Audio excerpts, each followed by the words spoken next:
B ಅಭಿಮಾನಿಗಳ celebration ಸಂದರ್ಭದಲ್ಲಿ ಕಾಲ್ತುಳಿತಕ್ಕೆ ಏನೋ ಘಟನೆಗೆ ಸಂಬಂಧಪಟ್ಟ ಹಾಗೆ ಈಗಾಗಲೇ ಏನು 4 ಜನರನ್ನ ಬಂಧಿಸಿರುವಂಥದ್ದು, ಅಂದರೆ ದೂರನ ದಾಖಲಿಸಿಕೊಂಡಿರುವಂಥದ್ದು.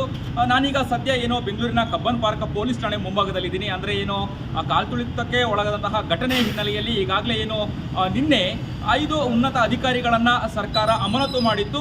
ಆದರೆ ಇನ್ನೊಂದು ಅಪ್ಡೇಟ್ ಅಂತ ಹೇಳಿದ್ರೆ ಈಗ 4 ಜನರ ವಿರುದ್ಧ ಈಗ FIR ದಾಖಲಾಗಿರುವಂಥದ್ದು, ಅದೇ ಘಟನೆಗೆ ಸಂಬಂಧಪಟ್ಟಾಗೆ 4 ಜನರ ಬಂಧನನೂ ಕೂಡ ಆಗಿರುವಂಥದ್ದು. ಈಗಾಗಲೇ ಏನು ಕಬ್ಬನ್ ಪಾರ್ಕ್ ಪೊಲೀಸ್ ಠಾಣೆಯಲ್ಲಿ ದೂರು ದಾಖಲಾಗಿ ನಂತರ ಬೋರಿಂಗ್ ಹಾಸ್ಪಿಟಲ್ ಈಗ ಅವರ ಒಂದು ಅಂದರೆ ಆರೋಗ್ಯ ತಪಾಸಣೆ ಆಗಿರ್ಬೋದು, ಇದನ್ನು ಮಾಡಿ ಈಗ ಸದ್ಯ ಅವರ ವಿರುದ್ಧ ಕ್ರಮವನ್ನು ಕೈಗೊಳ್ಳುವಂಥದ್ದು. ಬಹಳ ಮುಖ್ಯವಾಗಿ ಅಂದರೆ ನಿಖಿಲ್, ಕಿರಣ್, ಸುಮಂತ್, ಸುನಿಲ್ ಈ 4 ಜನರ ವಿರುದ್ಧ ಈಗ ದೂರು ದಾಖಲಾಗಿರುವಂಥದ್ದು. ಅಂದರೆ ಈ ಒಂದು ಈವೆಂಟು ಅಂದರೆ RCB ಅಭಿಮಾನಿಗಳು ಏನು ಕಾಲ್ತುಳಿತ ಘಟನೆ ಆಯಿತು, ಈ ಸಂದರ್ಭದಲ್ಲಿ ಈ ಒಂದು ಕಾರ್ಯಕ್ರಮವನ್ನು ನೋಡುವಂಥದ್ದು DNA ಗ್ರೂಪ್ಸ್ ಆಗಿರ್ಬೋದು ಅಥವಾ RCB ಒಂದು ಟೀಮ್ ಮ್ಯಾನೇಜ್ಮೆಂಟ್ಗೆ ಸಂಬಂಧಪಟ್ಟಾಗ ಈ 4 ಜನರ ವಿರುದ್ಧ ಸದ್ಯ ಈಗ ದೂರು ದಾಖಲಾಗಿರುವಂಥದ್ದು. ಇನ್ನು ಸುಮಾರು 20 ಪೊಲೀಸ್ ಅಧಿಕಾರಿಗಳ ತಂಡದಿಂದ ಈ ಒಂದು ತನಿಖೆ ಪ್ರಾರಂಭವಾಗಿರುವಂಥದ್ದು. ಹಾಗೆ ಇನ್ನುಳಿದ ಕೆಲವರು ಅಂದರೆ ತಲೆಮರೆಸಿಕೊಂಡಿರುವಂಥದ್ದು ಅಥವಾ ಅಂದರೆ ಬಂಧನದ ಭೀತಿಯಲ್ಲಿ ಈಗ ತಲೆಮರೆಸಿಕೊಂಡಿರುವಂತಹ ಮಾಹಿತಿ ಸದ್ಯ ಲಭ್ಯವಾಗಿರುವಂಥದ್ದು. ಅಂದರೆ ಇನ್ನು ಯಾರ್ಯಾರು ಇದರಲ್ಲಿ ಭಾಗಿಯಾಗಿದ್ದಾರೆ ಅವರೆಲ್ಲರನ್ನೂ ಕೂಡ ಈಗ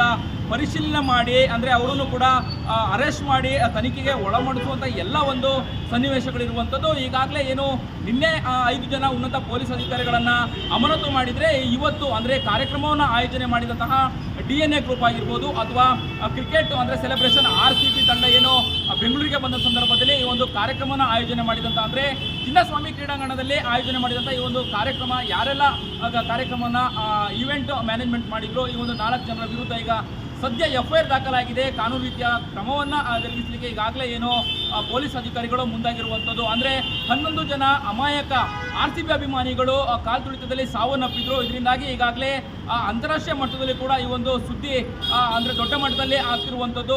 ಇದಕ್ಕೆ ಈಗಾಗಲೇ ಏನು RCB ಅಭಿಮಾನಿಗಳಂತ ಹಾಗೆ ಸುಮಾರು ರಾಜ್ಯದ ಎಲ್ಲರೂ ಕೂಡ ಆಕ್ರೋಶವನ್ನು ವ್ಯಕ್ತಪಡಿಸಿರುವಂಥದ್ದು. ಅಂದರೆ ತಪ್ಪಿತಸ್ಥರ ವಿರುದ್ಧ ಕೂಡಲೇ ಕ್ರಮನ ವಹಿಸಿ ಅಂದರೆ ಈಗಾಗಲೇ ಏನು ಸರ್ಕಾರದ ವಿರುದ್ಧನೂ ಕೂಡ ಆಕ್ರೋಶ ವ್ಯಕ್ತಪಡಿಸಿರುವಂಥದ್ದು. ಈ ಹಿನ್ನೆಲೆಯಲ್ಲಿ ಈಗಾಗಲೇ ಪೊಲೀಸ್ ಅಧಿಕಾರಿಗಳನ್ನು ಅಮಾನತು ಮಾಡಿದ್ದು ಇನ್ನಷ್ಟು ಆಕ್ರೋಶಕ್ಕೆ ಕಾರಣ ಆಗಿದೆ ಅಂತಲೇ ಹೇಳ್ಬೋದು. ಆದರೆ ಈಗ ಏನು ಕಾರ್ಯಕ್ರಮ ಆಯೋಜನೆ ಮಾಡಿದಂತಹ 4 ಜನರ ವಿರುದ್ಧ ಸದ್ಯ ಈಗ FIR ದಾಖಲಾಗಿದೆ. ಅವರನ್ನು ಬಂಧಿಸಿ ಅಂದರೆ ವಿಚಾರಣೆ ನಡೆಸಿರುವಂಥದ್ದು.